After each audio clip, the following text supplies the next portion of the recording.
The air in Quebec City is thick with tension. It is August 1943. Inside the Grand Chateau Frontenac, the leaders of the Allied war effort are at each other's throats. The Americans and the British, allies on paper, are rivals in this room. Tempers are flaring. Admiral Ernest King, the notoriously Anglophobic U.S. Chief of Naval Operations, is so enraged he looks ready to throw a punch. The arguments are so heated that the 60-plus aides are ordered out of the room, the heavy wooden doors closing on a shouting match that could decide the fate of the war. Then a gunshot rings out. The aides outside freeze. One shouts, "First they argue, then they begin hitting each other. Now they've started shooting." They burst through the doors, expecting to find a bloodbath. Instead, they find a room full of the world's most powerful military men, laughing, surrounded by shattered ice. A single bullet is lodged in the wall, having first ricocheted around their legs like an angry bee after grazing Admiral King's trousers. This was not an assassination attempt. It was a sales pitch for a warship made of ice. Welcome to Never Built, the archive of technological ambition and magnificent failure. We explore the futures that could have been, the inventions that were too wild, too expensive, or too far ahead of their time. If you believe that for every great invention, there's a secret twin, a spectacular failure, then you're in the right place. Subscribe to our channel and hit that notification bell because we're about to dive deep into one of history's greatest what-ifs. What do you think? Was this a moment of sheer madness or the kind of genius that only emerges from the desperation of total war? Let me know in the comments below. To understand a ship made of ice, you must first understand the man who dreamed it into existence. He was not a naval architect, not a military man, not an engineer in any traditional sense. He was a journalist, an educationalist, a failed stock market speculator, and a certified, unapologetic genius. His name was Geoffrey Pyke. And he was, by all accounts, one of the most original, provocative, and maddening figures of the 20th century. John Bernal, a man who knew him well, called him a knight-errant, a man whose life was one of frustration and disappointment precisely because his ideas were just too grand. Lord Mountbatten, his greatest champion, described him simply as the most unusual and provocative man I have ever met. Others were less kind. A Norwegian officer, upon hearing of his death, remarked, "It's the only sensible thing that Pyke ever did." To the American military establishment, he was a principal handicap to Anglo-American relations. He was tall and gangly, with a straggly beard, unkempt clothes, and a soiled gray Homburg hat. He wore spats instead of socks. He was jealous, suspicious, and lived on a diet of herring and biscuits that made him, to put it mildly, unpleasantly fragrant. He held most of his meetings from his bed, surrounded by piles of papers and debris, because he didn't want to waste precious thinking time on the mundanity of getting dressed. This was the man who would convince Winston Churchill to build the largest ship in human history, out of frozen water and sawdust. Geoffrey Nathaniel Joseph Pyke was born in Kensington on November 9, 1893, into a prominent Jewish family. His father, a successful barrister, died when Geoffrey was only 5 years old, an event that plunged his mother into a nervous breakdown and thrust the young boy into the role of head of the household. His mother insisted he maintain the dress and habits of an Orthodox Jew, sending him to Wellington College, a bastion of the British establishment that sent most of its graduates to the Royal Military College. For a sensitive, intellectual Jewish boy, it was hell. The merciless bullying he endured instilled in him a lifelong, burning contempt for the establishment. At 13, he declared himself an atheist. After 2 years, he was withdrawn from Wellington and tutored privately before being admitted to Pembroke College, Cambridge, to study law. But the world had other plans. At the outbreak of the First World War in 1914, Pyke, ever the adventurer, quit his studies. He marched down Fleet Street, persuading the editor of the Daily Chronicle to hire him as a war correspondent, promising he could do what no one else could: get into Germany and report from behind enemy lines. Armed with a forged American passport, he traveled through Denmark and slipped into Berlin. For 6 days he was a ghost, eavesdropping in cafes, witnessing the German mobilization for war with Russia. Then, in early October, he was arrested in his room. He was thrown into solitary confinement. For 4 months, he saw no one. Denied books or writing materials, he fought to keep his mind sharp, mentally solving mathematical problems and reciting Rudyard Kipling's If and Lewis Carroll's Jabberwocky into the darkness, questioning his own sanity. He reflected on the nature of true hunger, writing later that it can, when a man is utterly without occupation, make life one continual aching, weary desire. It was a hunger, he noted wryly, that has been known to make men think very seriously about the rights of property, and a few have become so unbalanced as to become socialists. In January 1915, he was transferred to the Ruhleben internment camp, a former horse racing track outside Berlin, where he was crammed into a smelly stable with 300 other men. For many, this was the end of the story. For Pyke, it was the beginning of a problem to be solved. He began to meticulously study the possibility of escape, compiling statistical data on the 72 previous attempts. Most had failed. He found a willing partner in a fellow inmate, Edward Falk. Together, they developed a plan rooted in a simple, brilliant observation. Pyke, a master of first principles thinking, refused to accept any assumptions. He studied the guards' patrol schedules, their lines of sight, the position of the sun. He realized that at a specific time of day, on the afternoon of July 9th, 1915, the glare from the setting sun would blind the guard in a specific watchtower. He and Falk crept into a hut, hid under tennis nets, and simply walked out. Their escape was an odyssey. They took a tram into Berlin, bought civilian clothes, and then traveled west. For 80 miles, they walked, traversing quagmire and barbed wire fences. Exhausted and out of food, they finally decided to cross the Dutch frontier. As they rested, a soldier discovered them. They tried to talk their way out of it, only to discover the soldier was Dutch. They were already 50 yards inside the Netherlands. Pyke returned to London a hero. His editor at the Chronicle, who had expected failure, was ecstatic. The story of the first Englishman to get into Germany and out again was one of the biggest scoops of the war. Pyke wrote a best-selling book, To Ruhleben and Back, and became a celebrity. But he had lost interest in being a war correspondent. The experience had changed him, pushing him towards pacifism and cementing his belief that any problem, no matter how impossible, could be solved if you just came at it the right way. Between the wars, Pyke's life was a whirlwind of brilliance and chaos. He became a dedicated socialist, yet made and lost a fortune speculating on the commodity market. He saw himself as an economic corsair, a buccaneer slashing through the city of London to plunder its wealth for more worthwhile causes. At one point, he controlled a third of the world's supply of copper and tin.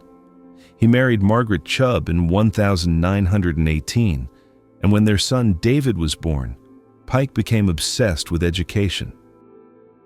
Determined to create a school that was the antithesis of his own miserable experience, he founded the Malting House School in his Cambridge home. It was a radical experiment in child-led learning based on the theories of John Dewey.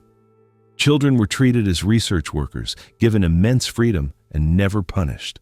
The school was a critical success, visited by educationists from around the world, but Pyke's interference eventually drove away its head psychologist, Susan Isaacs.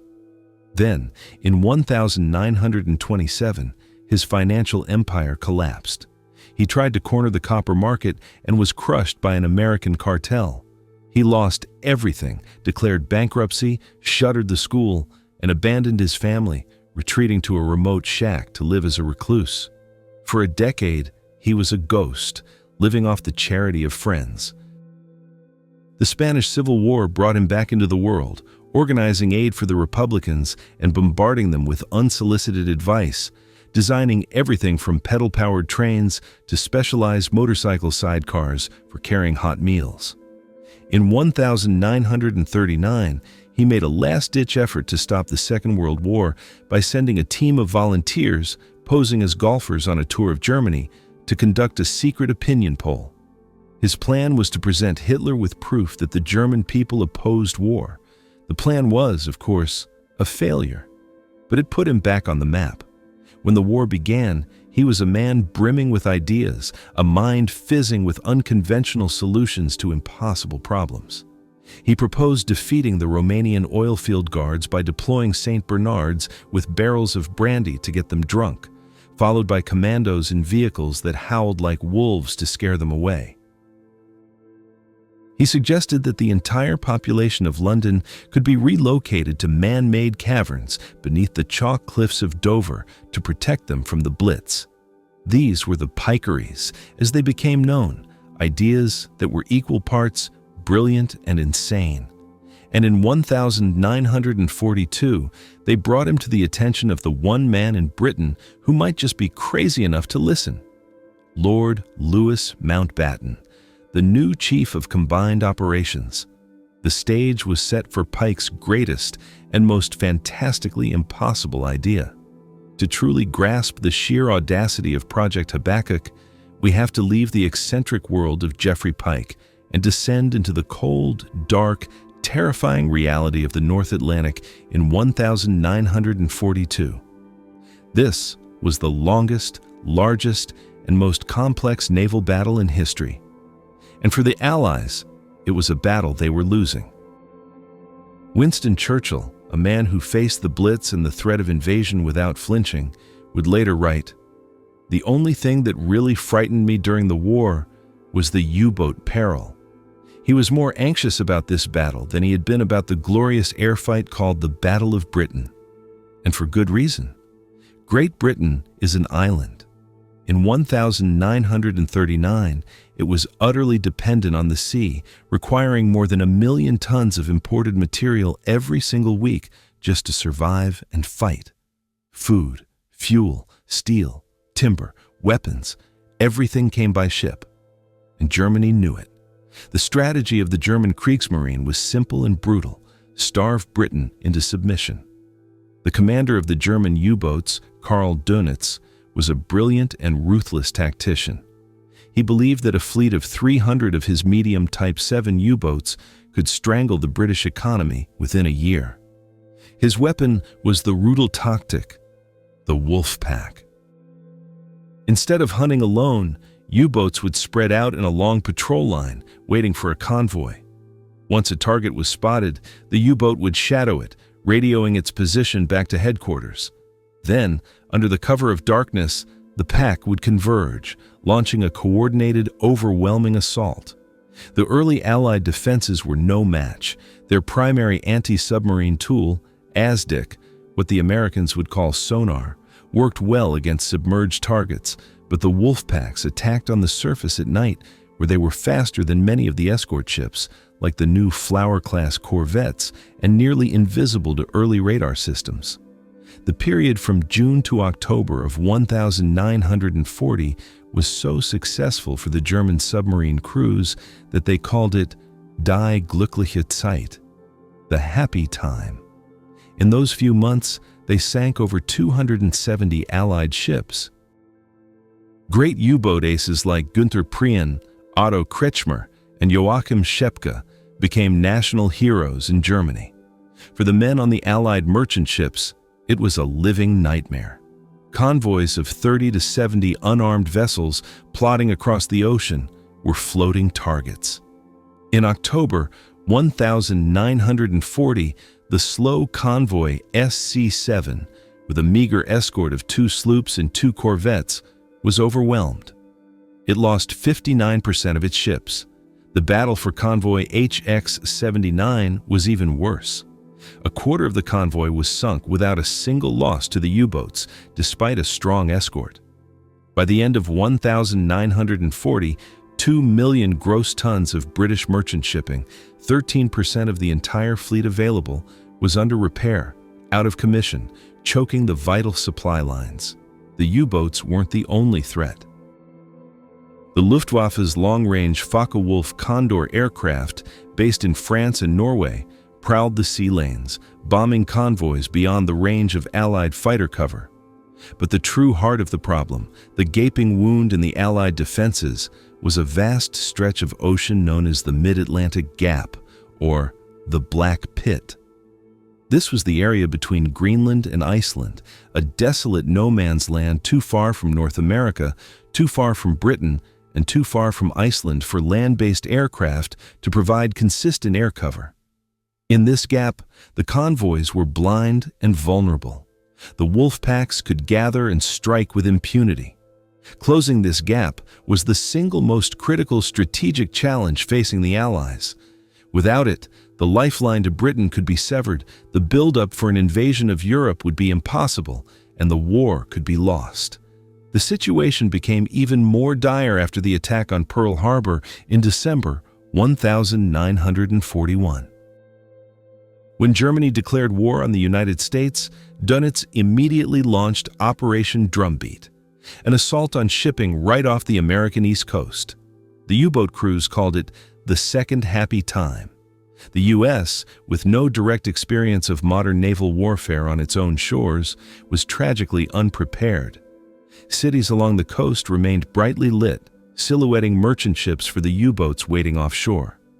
The commander of the U.S. fleet, Admiral Ernest King, a man known for his dislike of the British, initially rejected calls for coastal blackouts or a convoy system. The result was a slaughter. In the first half of 1942, U-boats sank 397 ships in American waters, totaling over 2 million tons. It wasn't until May that the U.S. finally scraped together enough ships to institute convoys, which immediately reduced the attacks. But this only pushed the problem back out into the open ocean. By July 1942, Dönitz had ordered his boats to withdraw from the American coast and refocus their efforts on the North Atlantic, right back into the Black Pit. The number of U-boats in service was growing rapidly. There were now enough to form multiple wolf packs, attacking different convoy routes simultaneously. Losses skyrocketed. In October 1942 alone, 56 ships were sunk in the air gap. The Allies were developing new technologies and tactics, permanent escort groups, high-frequency direction finding known as HF/DOF, or HUF-DUF, to pinpoint U-boat radio transmissions, improved shipborne radar, and the terrifying Lee light, a powerful searchlight mounted on bombers that could illuminate a surfaced U-boat at night with just seconds of warning. But these were incremental gains in a brutal war of attrition. The fundamental problem remained: a desperate shortage of resources, specifically a shortage of steel. Every tank, every gun, every plane, and every conventional warship required steel. And every ton of steel used to build an escort carrier was a ton that couldn't be used for something else. The British war economy was stretched to its breaking point. The national debt was soaring. The shipbuilding industry, once the world's undisputed leader, was struggling with outdated plants and labor disputes. They needed a solution that was cheap, effective, and available now. They needed a miracle. They needed a floating, unsinkable island to park in the middle of the Atlantic. And that is precisely when a scruffy, eccentric genius named Geoffrey Pyke walked into the office of the Chief of Combined Operations with an idea so insane it just might work. In October of 1941, a seismic shift occurred within the British military establishment. The dynamic, dashing, and royally connected Lord Louis Mountbatten was appointed Chief of Combined Operations. His predecessor, Sir Roger Keyes, had been a traditionalist. Mountbatten was anything but. He was a modernizer, an innovator, and he actively cultivated an atmosphere where unorthodox ideas were not just tolerated, but encouraged. His headquarters became a haven for unusual and original thinkers, the boffins and backroom geniuses who would devise some of the war's most ingenious and sometimes bizarre secret weapons. It was into this environment that Geoffrey Pyke was thrust, thanks to the patronage of Leo Amory, a conservative MP who had been impressed by Pyke's relentless stream of ideas. In March 1942, the two men met. It must have been a sight to behold. The immaculate, uniformed Lord Louis, a picture of naval discipline and aristocratic grace, facing a man who looked, for all the world, like a hobo. Pyke, tall and gangly, with his uncombed hair, scraggly goatee, and rumpled, stained suit, did not make a good first impression. His opening line was pure, undiluted arrogance. "Lord Mountbatten, you need me on your staff because I'm a man who thinks, but my services will not be purchased cheaply." Many would have shown him the door, but Mountbatten was intrigued. He tested Pyke, asking him what could be done about the German super battleship Tirpitz, which was lurking in a Norwegian fjord, tying down a huge portion of the Royal Navy. Pyke thought for a moment. Then, he suggested a scheme of breathtaking audacity. They could pump compressed air into the harbor using underwater pipes, lowering the specific gravity of the water until the mighty battleship was no longer buoyant and simply sank at its mooring. To demonstrate the principle, he grabbed a bucket of water, a toy boat, and a bottle of alcohol from Mountbatten's liquor cabinet. It was a horribly impractical idea, but it was exactly the kind of out-of-the-box thinking Mountbatten was looking for. He hired Pyke on the spot, giving him the lofty title of Director of Programs and a handsome salary of £1,500 a year.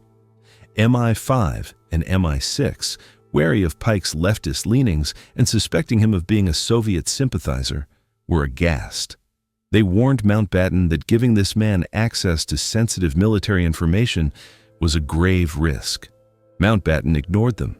He had decided Pyke's usefulness outweighed any potential complications. Pyke's first major proposal for combined operations was a scheme called Operation Plow. He had become obsessed with the problem of transport over snow. He pointed out that almost 70% of Europe lay under snow for 5 months of the year, a massive tactical reality the Allies were largely ignoring. He proposed developing a fast, armored, screw-propelled vehicle that could traverse deep snow with ease, based on an old patent called the Armstead Snow Motor. This vehicle consisted of 2 large, corkscrew-like cylinders that would dig into the snow and propel the machine forward. Pyke envisioned a small, elite force of commandos equipped with these snowmobiles being parachuted into the mountains of occupied Norway. From a hidden glacier base, they could launch lightning-fast, hit-and-run sabotage raids against the hydroelectric plants that were critical to Germany's atomic weapons research program. The enemy, Pyke argued, would be forced to divert hundreds of thousands of troops to guard against these unpredictable attacks. When the plan was presented to Winston Churchill, the Prime Minister was captivated, famously remarking, "Never in the history of human conflict will so few immobilize so many." Operation Plow was greenlit. The plan led to the creation of the first Special Service Force, an elite American-Canadian commando unit, and spurred the development of the M29 Weasel, a tracked snow vehicle that would see service in Italy. Pyke's core idea, though modified, had borne fruit. He had proven his worth. Then, in April 1942, Pyke was presented with a new problem: how to prevent the dangerous buildup of ice on ships in Arctic waters.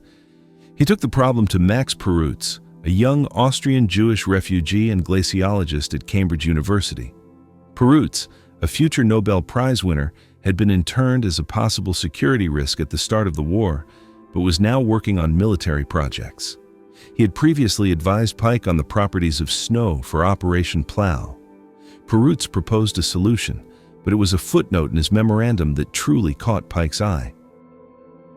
Perutz wrote, It is not only this country, but the whole world, which, as compared with knowledge of other natural phenomena, lacks knowledge of snow and ice. This is fortunate, for whoever gets there first may get a great advantage. For Pyke, this was a call to arms.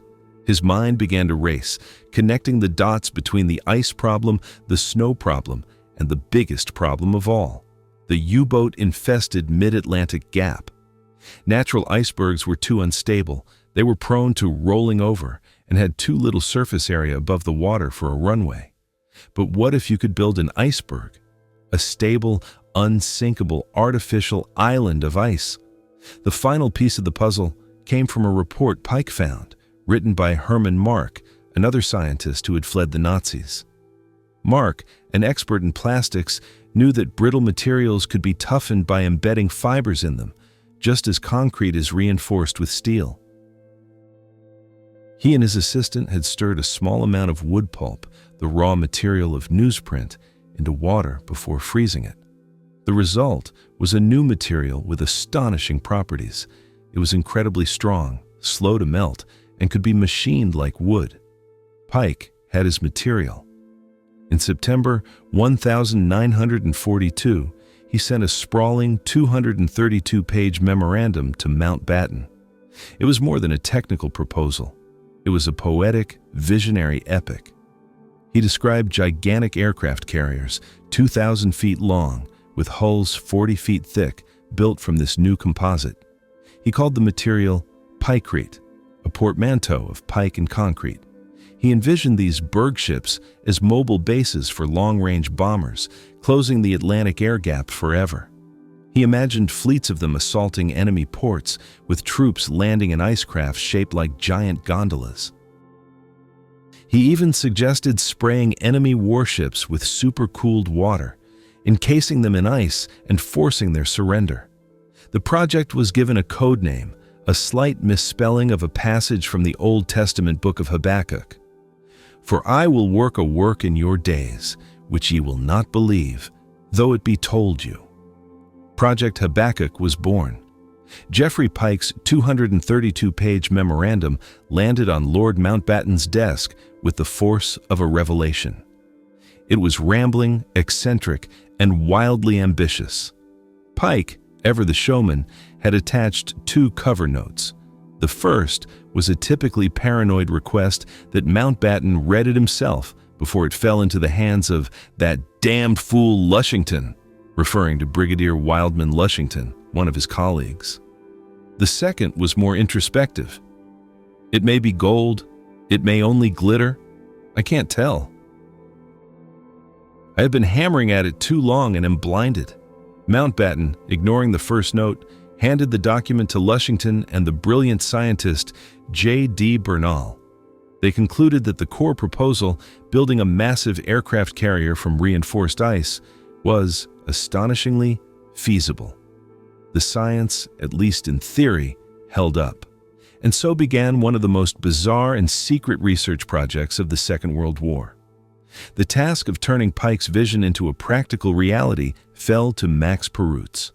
The young glaciologist was given a top-secret laboratory, hidden 5 floors underground in a refrigerated meat storage facility beneath London's Smithfield Market.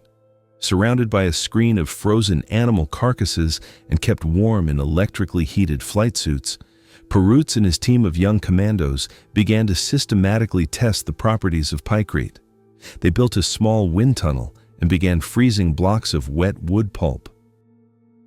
Their tests soon confirmed the initial findings of Hermann Mark. A mixture containing just 4% wood pulp was, weight for weight, as strong as concrete. A rifle bullet fired into a 2-foot square block of pure ice would shatter it. The same bullet fired into a block of Pykrete merely made a small crater and embedded itself, leaving the block intact. The material was remarkably tough. Perutz eventually determined that the optimum mixture was 14% wood pulp to 86% water. This formulation gave Pykrete a crushing strength of over 1,000 pounds per square inch, comparable to some forms of concrete, but with a density less than water, allowing it to float easily. Its tensile strength was also impressive, far exceeding that of pure ice. But its most magical property was its resistance to melting. When a block of Pykrete was placed in water, the outer layer of ice would melt, but it would leave behind a fuzzy, insulating shell of wet wood pulp. This shell dramatically slowed the melting of the interior ice, making the material far more durable than anyone expected. It was this property that Mountbatten demonstrated so dramatically to Winston Churchill. The story goes that Mountbatten found the Prime Minister in his bath, announced he had a block of a new material, and promptly dropped a cube of Pykrete into the steaming hot water. Churchill watched, fascinated, as the pulp formed its protective layer, refusing to melt. The Prime Minister was sold. On December 7, 1942, he sent a memorandum to his staff, classified "Most Secret," declaring that Project Habakkuk was to be pressed forward with the highest priority. But as the research continued, a serious problem emerged. Pykrete, with his expertise in glaciers, knew that ice is not a truly solid material. Under sustained pressure, it behaves like a very thick liquid, a phenomenon known as plastic flow or creep. His experiments confirmed his fears. A ship made of Pykrete would slowly sag and deform under its own immense weight. Batteries of creep test machines were installed in the cold rooms, subjecting Pykrete cylinders to sustained loads over weeks and months. The results were complex. The rate of creep depended on temperature, load, and even the type of wood pulp used. With Scotch pine pulp, the creep never fully stopped. But with Canadian spruce pulp, at a pressure of 7 kilograms per square centimeter, the maximum stress expected within the ship's walls, the creep became negligibly small after a few weeks. The problem could be managed, but there was a catch. The ship would have to be kept consistently cooled to a temperature of -15 degrees Celsius or 3 degrees Fahrenheit. Any warmer, and the great vessel would slowly turn to mush. The Unsinkable aircraft carrier would need a heart of steel and a circulatory system of pure cold, a massive, complex, and very expensive refrigeration plant. What do you think about this? We often see science in war as a race for bigger explosions, but here was a race to master the properties of a material we see every day. Was this a brilliant application of physics or a descent into engineering fantasy? Share your thoughts in the comments. The design that emerged from these studies was staggering in its scale. The final proposal, known as Habakkuk 2, was for a vessel 2,000 feet long, 300 feet wide, and 200 feet from the bottom of its hull to the flight deck. For comparison, the largest aircraft carriers of the modern era, the American Nimitz class, are just under 1,100 feet long. The Titanic was less than 900 feet long. Habakkuk would have been more than twice the size of the Titanic. Its displacement was estimated at 2.2 million tons. The RMS Queen Mary, one of the largest liners of the day, displaced about 91,000 tons. Habakkuk would have been 26 times the displacement of the Queen Elizabeth. It would have been by a colossal margin, the largest craft ever constructed by human hands. Its hull would be 40 feet thick, a solid wall of Pykrete designed to be impervious to torpedoes. It was estimated that a torpedo explosion would create a crater only a few feet deep, which could be easily patched with more ice. The ship would be propelled by 26 electric motors, housed in separate external nacelles to prevent their heat from melting the hull.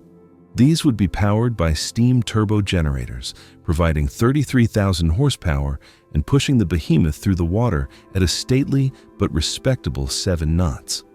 With a fuel capacity for 5,000 tons of diesel, it would have a range of 7,000 miles. Its armament would be formidable: 40 dual-barreled 4.5-inch dual-purpose turrets and numerous light anti-aircraft guns. And its purpose, its entire reason for being, was its air power.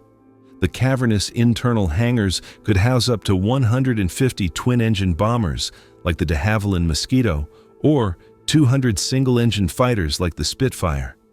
It would be a true floating island, a self-contained, unsinkable fortress and airfield, capable of projecting Allied air power into the darkest corners of the Atlantic.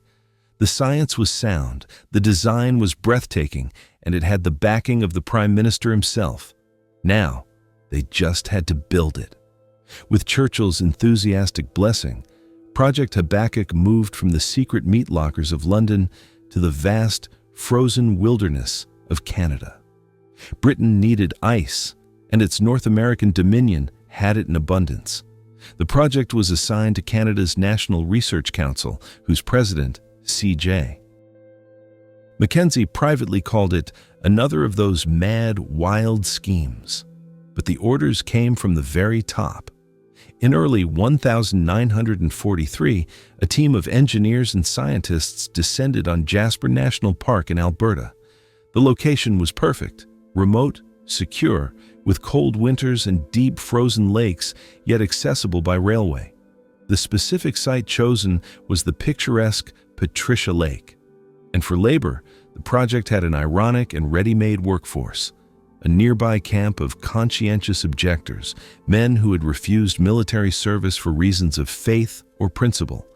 They were never told what they were building. They knew it was something for the war effort, but the bizarre structure rising on the lakeshore was a complete mystery. They nicknamed it Noah's Ark. The plan was to build a large-scale model, a 1:50 scale prototype, to test construction techniques, insulation, and the all-important refrigeration system. It would also be used to see how the structure stood up to artillery and explosives. Between February and April of 1943, under the watchful eye of the Royal Canadian Mounted Police, the team went to work. The prototype measured 60 feet long, 30 feet wide, and about 20 feet high. It was, as one observer described it, like a big shoebox. The structure was built with walls and floors of wood and tar, with a massive 1,000-ton block of ice frozen in the middle. A network of refrigeration pipes intended to circulate chilled brine ran through the structure like a rib cage. A roof was built over the top, disguising it as a boathouse and protecting it from the elements. The construction process was a series of trial-and-error experiments. The team had initially hoped to make Pykrete by simply spreading sawdust on the surface of the lake, skimming off the frozen slush, and laminating it into blocks. This proved unworkable. Instead, the prototype was built using plain ice cut directly from the lake. The newly developed Pykrete, the wonder material that had launched the project, was not actually used in the Canadian prototype, a fact that underscored the practical difficulties of manufacturing it on a large scale. The project was plagued with problems. Some of the refrigeration piping was damaged in transit, so instead of circulating liquid brine, the team had to pump cold air through the system, a much less efficient method. Despite these setbacks, the prototype was completed in April. It was sawed free from the frozen lake and left to float. It worked. The 1,000-ton structure floated stably, kept frozen by a tiny 1-horsepower motor. It was a remarkable proof of concept.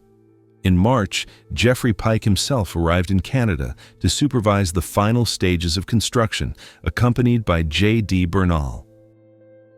Mountbatten had sent Bernal along to act as a buffer between the mad genius and the more conventional Canadian engineers. C.J. Mackenzie, the head of the Research Council, was both fascinated and exasperated by Pyke. In his diary, he wrote a lengthy passage revealing a grudging respect for Pyke's intellect, despite his maddening peculiarities. Altogether, he is a most unusual type, and most people think he is absolutely mad. He is not mad, Mackenzie wrote. He thinks in a most unorthodox way. He reads all night and sleeps all day. Traveling with Pyke is like traveling with a small child. You turn around and he is not there. And then you worry that he is going to miss the train, and he finally turns up at the last moment when all is about to be lost. Pyke must have been on his best behavior, however, when he met with Canadian Prime Minister Mackenzie King, who found the project far from fanciful and offered his government support. The Canadians were now confident they could construct a full-scale vessel for delivery in 1944. The necessary materials were tallied: 300,000 tons of wood pulp, 25,000 tons of fiberboard insulation, 35,000 tons of timber, and 10,000 tons of steel. The initial cost was estimated at a surprisingly low £700,000. A construction site was scouted, with Corner Brook, Newfoundland, being the top choice due to its year-round cold weather, deep water port, and nearby paper manufacturing plants where wood pulp could be sourced without raising suspicion. The project seemed to be gathering unstoppable momentum. But back in London, Max Perutze's research was raising red flags. In early April, he wrote to Pyke, pointing out that if certain tests on the creep properties of Pykrete weren't completed by May, there would be no chance of delivering a ship in 1944. By May, the problem of cold flow had become critical. It was now obvious that the final ship would need significantly more steel reinforcement than originally planned, as well as a much more effective insulating skin around the hull. These additions sent the cost estimate soaring from £700,000 to a staggering £2.5 million, equivalent to well over $100 million today. The refrigeration plant alone needed to keep the 2.2 million-ton vessel at a steady minus 15 degrees Celsius would require an enormous amount of steel and complex machinery. In fact, some estimates suggested the refrigeration plant would require more steel than it would take to build an entire conventional aircraft carrier. The central premise of the project, that it would be a cheap alternative to steel ships, was beginning to crumble. The Canadians, facing these escalating costs and technical hurdles, informed London that it was impractical to attempt the project this coming season. Bernal and Pyke were forced to conclude that no Habakkuk vessel would be ready in 1944. The dream was beginning to melt. The Quebec Conference in August of 1943 was meant to be Project Habakkuk's crowning moment. It was here that the British would unveil their incredible secret weapon to their American allies. Churchill was a believer. Mountbatten was the project's most passionate advocate. He arrived at the conference armed with blocks of ice and Pykrete, ready for a dramatic demonstration. The meeting of the combined chiefs of staff was famously tense, with British and American commanders clashing over strategy. It was into this heated atmosphere that Mountbatten made his pitch. He had General Hap Arnold of the U.S. Army Air Forces strike a block of regular ice with an axe, which shattered easily. Then, he had him strike the block of Pykrete. The axe rebounded with such force that Arnold nearly wrenched his arm, while the Pykrete was barely chipped. Then came the infamous gunshot. Mountbatten drew his service revolver, fired at the ice block, and shattered it. He then took aim at the Pykrete block to demonstrate its resilience. The bullet ricocheted off the super-hard material, buzzing around the room and grazing Admiral King's leg before embedding itself in a wall. The demonstration, while nearly disastrous, was certainly memorable. The Americans were intrigued.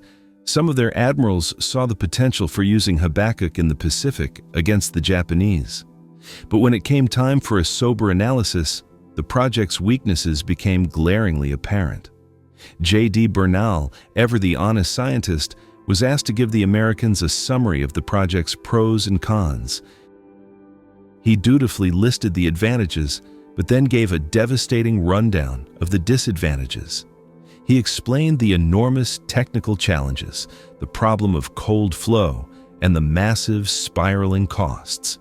He conceded that while an individual Habakkuk wouldn't require much steel for its hull, the refrigeration plants needed to build and maintain a fleet of them would consume a colossal amount of steel, nearly as much as a fleet of conventional carriers. The construction timeline was also a major issue. The specialized plants couldn't be built overnight, meaning the first vessels wouldn't be ready until 1945 at the earliest. The strategic window for Habakkuk was closing, and fast. The truth was, by mid-1943, the very problem Habakkuk was designed to solve was already being overcome by other means.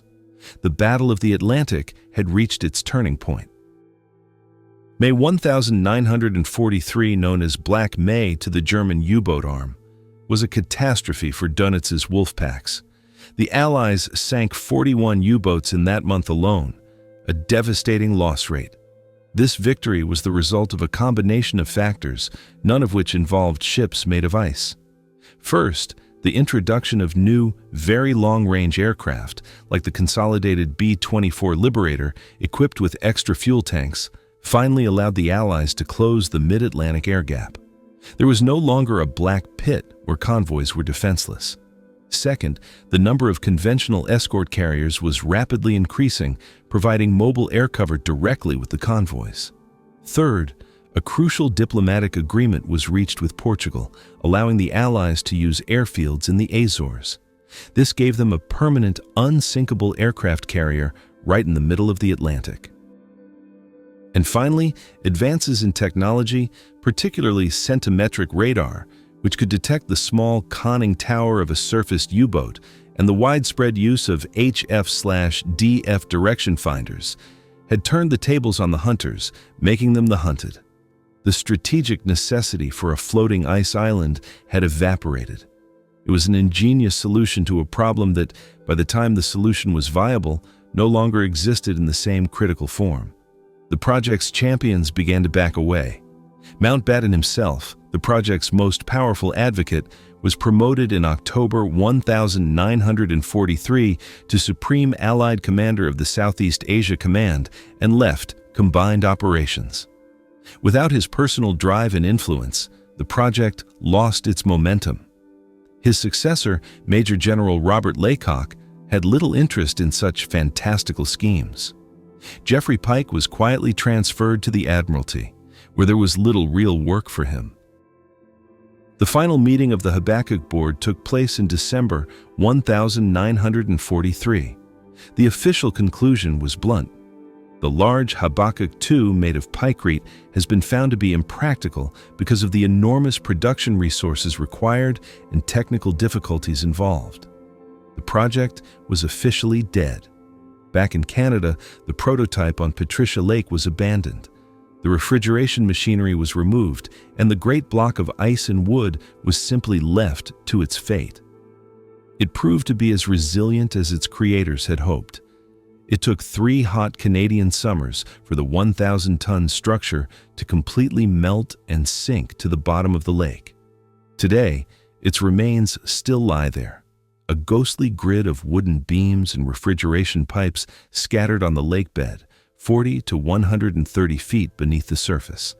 An underwater plaque marks the site, a quiet memorial to one of the most ambitious and strangest projects of the war. For a handful of intrepid divers each year, it offers a glimpse into a time when the desperation of war pushed human ingenuity to its absolute limits and beyond. The great bergship, the Unsinkable fortress, had been sunk not by a torpedo, but by escalating costs, changing technology, and the simple, inexorable turning of the tide of war.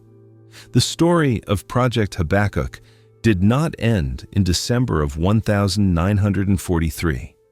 Like the prototype slowly melting at the bottom of Patricia Lake, its legacy lingered, a curious footnote in the history of the Second World War that speaks volumes about the nature of innovation, failure, and the peculiar character of the men who drove it. Was it a colossal waste of time and resources, or was it something more? In the cold calculus of war, Habakkuk was undeniably a failure. It consumed the time of brilliant scientists like Max Perutz and J.D. Bernal, tied up resources in Canada, and ultimately produced nothing that saw combat.